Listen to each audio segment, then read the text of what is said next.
Assalamualaikum warahmatullahi wabarakatuh. Bertemu lagi di kelas sejarah bersama saya Nova Artika.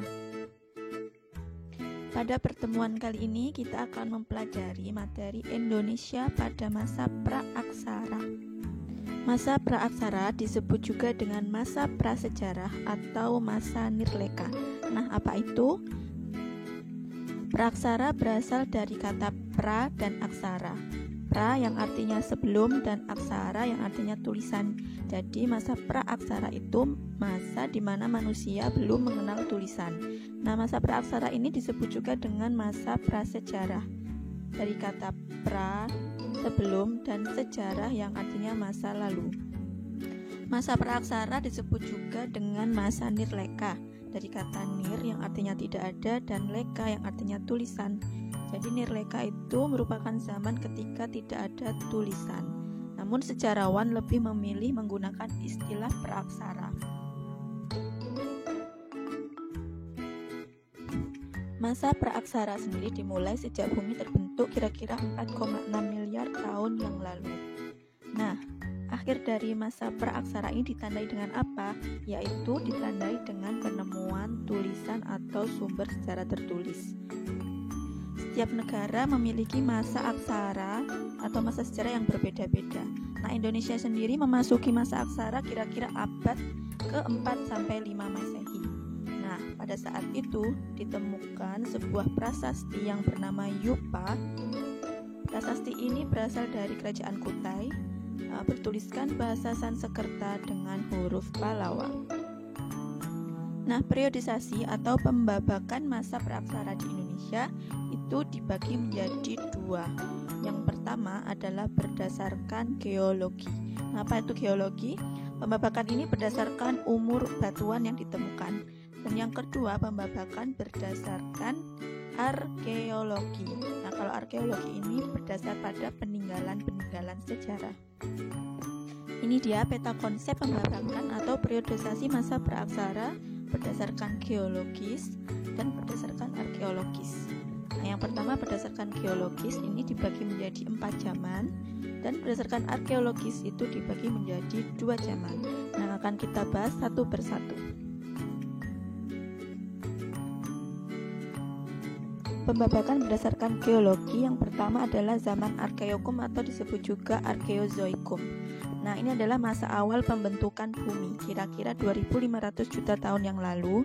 Keadaan bumi masih panas dan belum ada tanda-tanda kehidupan. Jadi, bumi itu masih berupa gunung api. Memasuki zaman kedua yaitu zaman Paleozoikum. Nah, zaman ini berlangsung sekitar 500 sampai 245 juta tahun yang lalu. Suhu bumi masih belum stabil, tapi curah hujannya tinggi. Jadi mulai ada tanda-tanda kehidupan berupa mikroorganisme atau makhluk bersel satu.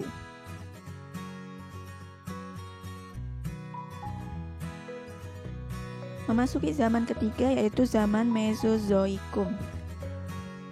Nah, zaman ini berlangsung sekitar 245 sampai 65 juta tahun yang lalu. Nah, suhu bumi sudah semakin stabil dan muncul binatang besar seperti dinosaurus, burung besar, dan jenis reptil lain.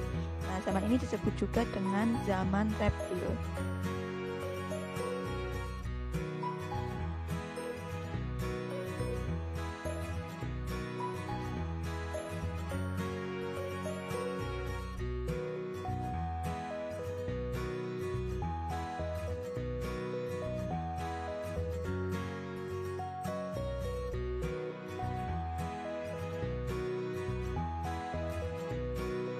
Yang keempat, kita memasuki zaman Neozoikum.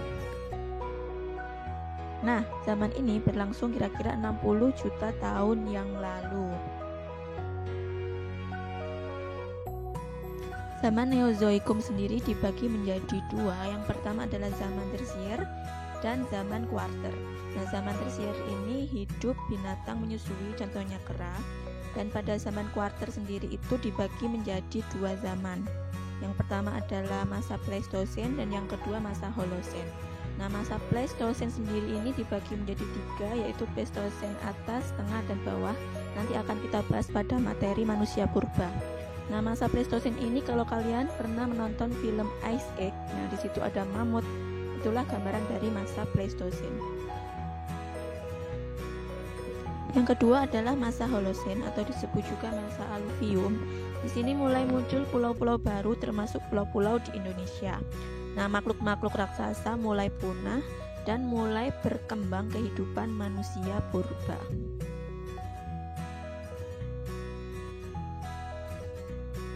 Selanjutnya adalah zaman praaksara berdasarkan arkeologi atau peninggalan-peninggalan sejarah.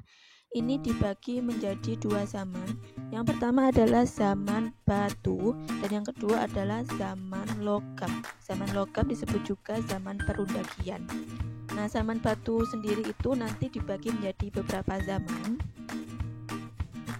Yang pertama adalah zaman Paleolitikum, yang kedua Mesolitikum, dan yang ketiga adalah Neolitikum, dan dalam Neolitikum sendiri nanti ada masa Megalitikum. Pembagian masa praaksara berdasarkan arkeologi akan kita bahas pada pertemuan selanjutnya.